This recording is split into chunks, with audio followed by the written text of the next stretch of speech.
Alam mo ba kadaldal na may isang ahas na marunong tumilaok? Ang isang ahas na may palong ng isang manok. Naniniwala ka ba dito? Sa video na ito ay pag-uusapan din natin ang 8 pambihirang ahas na matatagpuan sa buong mundo.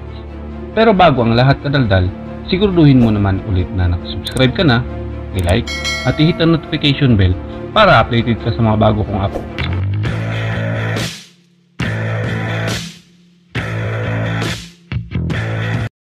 Una sa lahat ay pag-usapan muna natin itong crowing crested cobra. Ayon sa mga kwento, ang ahas na ito ay may palong katulad ng isang manok. Tumitilaok din ito gaya ng isang tandang. Ito rin daw ay sinasabing makamandag na ahas. Sa bansang Africa ay pinaniniwalaan na nagkaroon ng ganitong klase ng ahas. Nagkaroon pa nga ito ng libro tungkol sa ahas na ito. Ang libro ay may pamagat na Sun, Sand, and Snakes na isinulat ni Stephen Spalls. Sa libro ay may maikling seksyon na pinamagatang feathered serpent na hango sa kwento ng isang ahas na may ulo ng isang manok. Ito daw ay kayang pumatay ng tao sa pamamagitan lamang ng pagtingin sa kanila at ito ay nabubuhay lamang sa laman ng tao. Kung ganun kadaldal, nakakatakot talaga ang ahas na ito. Dito sa Pilipinas ay merong ahas na tumitilaok na matatagpuan sa mga kagubatan ng Luzon, Visayas at Mindanao. Tinatawag itong ibingan, sa iba naman ito ay banakon. Ito ay makamandag na ahas na ayon sa mga nakakita ay humahabol pa daw ito ng mga tao. Ikaw kadaldal, naniniwala ka ba na may ganitong klase ng ahas? Comment down below para ma-shoutout kita sa aking next video. Ngayon kadaldal ay pag-usapan naman natin ang 8 pambihirang ahas na matatagpuan sa buong mundo. Unahin na natin ang Antiguan razor snake. Ang Antiguan razor snake ay itinuturing na pinakapambihirang uri ng ahas sa mundo.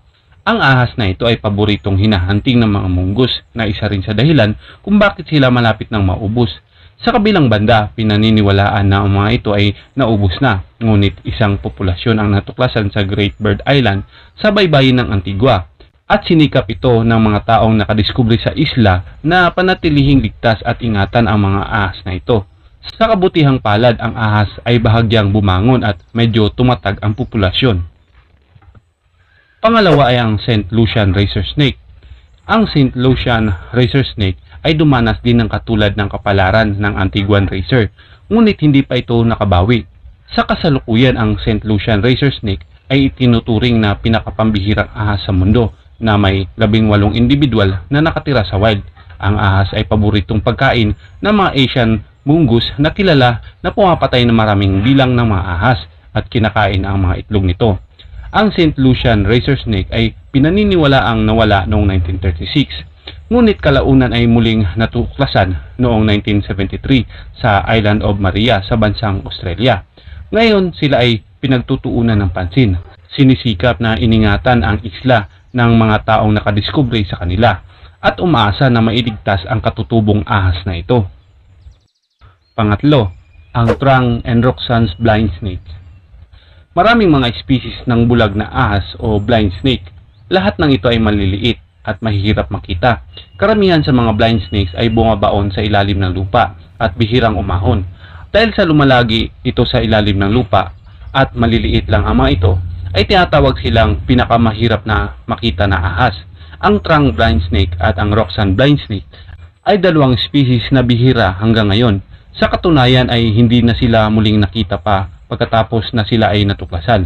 Malamang nasa paligid pa rin sila, ngunit sa sobrang hirap nilang mahanapin, mahirap na malaman kung ilan ang meron o kung saan ito matatagpuan. Pang-apat ay ang striped blind snake. Ang mga striped blind snakes ay napakabihirang ahas kaya walang gaanong impormasyon sa mga website tungkol sa kanila.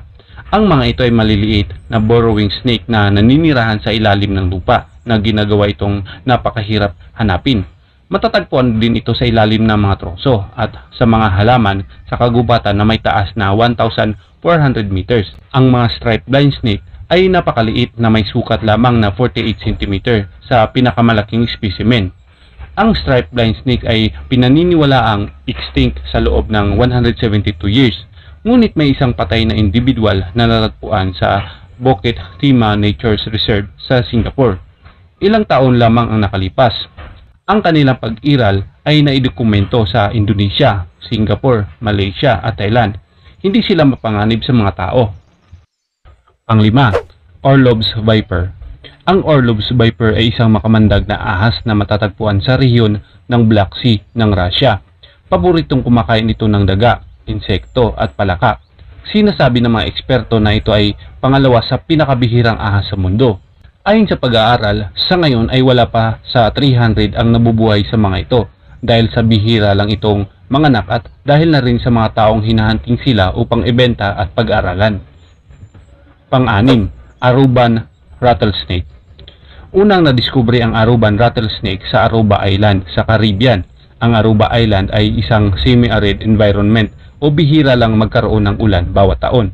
Ang lugar ay mabatong disyerto na matatagpuan mula sa baybayin hanggang sa loob ng isla.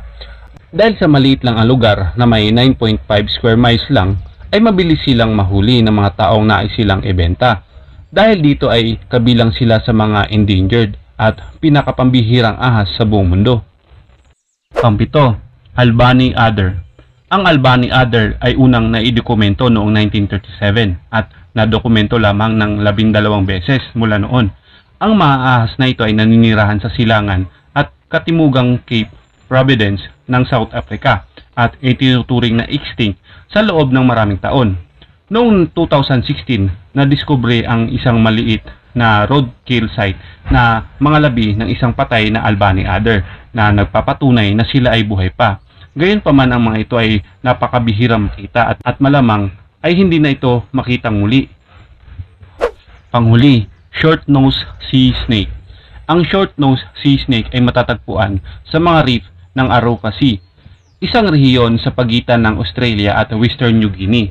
Ang mga ahas na ito ay madalas na tinatawag na Sahul Red Snake at critical na nanganganib na may dalawang kilalang populasyon lamang, ang populasyon sa baybayin at ang populasyon sa Ashmore Reef. Ang populasyon sa Ashmore Reef snake ay pinaniniwalaan din na malapit na rin itong maubos. Kadaldal, mahilig ka bang tumuklas ng mga bagong kaalaman tungkol sa mga hayop, maging sa mga tao at lugar? Pwes, ito na ang channel na hinahanap mo, Mr. Daldal TV. Dito, pinag-uusapan natin ang mga kakaiba at bihirang mga kwento na malamang ay ngayon mo lang maririnig. Muli, huwag kalimutan i-like, mag-subscribe at i-hit ang notification bell para updated ka sa mga bago kong uploads. Salamat!